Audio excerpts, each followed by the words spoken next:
Hey, what's up everyone? Welcome back to my channel. Thank you so much for being here. I'm just doing a really quick introduction to the next video. It's going to be another sewing video, of course. We're on a roll with that right now.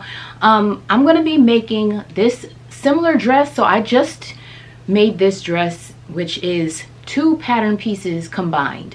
It's a shirt pattern from a separate, just a regular shirt, and then I took the top part off of another dress pattern, which is called the Mia dress.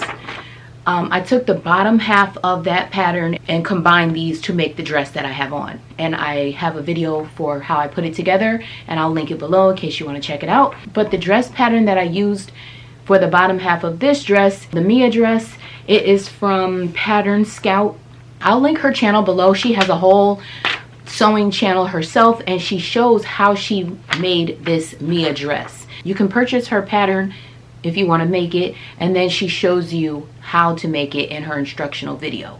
So that is linked below. I'm just gonna make it myself using this blanket material, using a blanket. Basically, this is an actual blanket, not just blanket material, but it's a blanket from the Goodwill.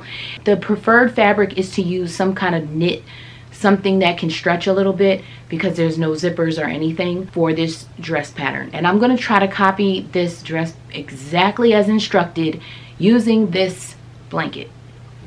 And just for cost, the blanket was $3 from the Goodwill. And this is the full pattern. I'm just going to lay out all the pieces so you can see what it looks like. I'm going to cut the pieces out and I'm going to put them together and make the dress, and I'll show you the final reveal at the end. And I'm not going to talk through this one. This one is just going to be a quick sew through.